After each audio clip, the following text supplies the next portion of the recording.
Stewie's life is full of legendary colors. When other children were still drinking milk and playing with sand, Stewie had already developed a stealth drone and was preparing to launch an attack on Lois. However, just as he pressed the weapon button, a ball suddenly flew over and hit him. At this moment, the real culprit calmly stepped forward. He apologized for breaking Stewie's toy. If Stewie didn't mind, Chris was willing to give his magic wand to Stewie as compensation. Looking at that shabby and ugly wooden stick, Stewie thought that children of the same age were really naive. He wouldn't be deceived by such a broken wooden stick.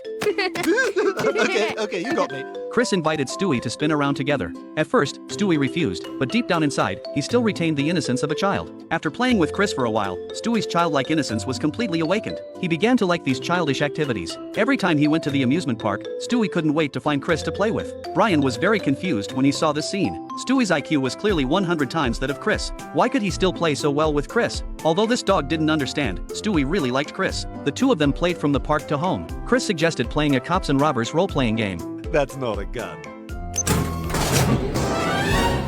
These are guns.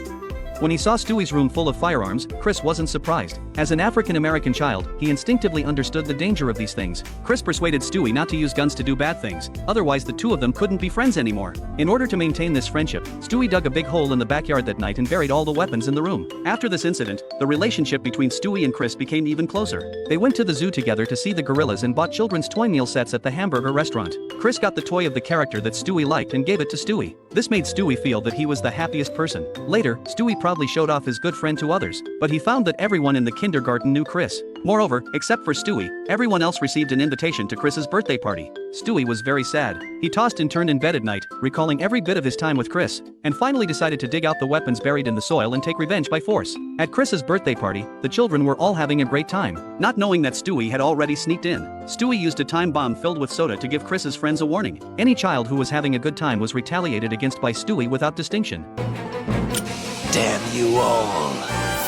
In the end, only Chris, wearing the birthday gift mask that Stewie gave him, escaped this disaster. Stewie questioned Chris with great dissatisfaction why he wasn't invited to the party. Chris explained that it was because Stewie didn't reply. In fact, he invited Stewie first, but because Brian was jealous, seeing that Stewie and Chris were getting closer and closer, and worried that he would lose his place in Stewie's heart, he threw away the birthday invitation card. Finally, the three of them found out that it was all a misunderstanding. Stewie realized that he and Brian were never just friends, but family members whose blood was thicker than water.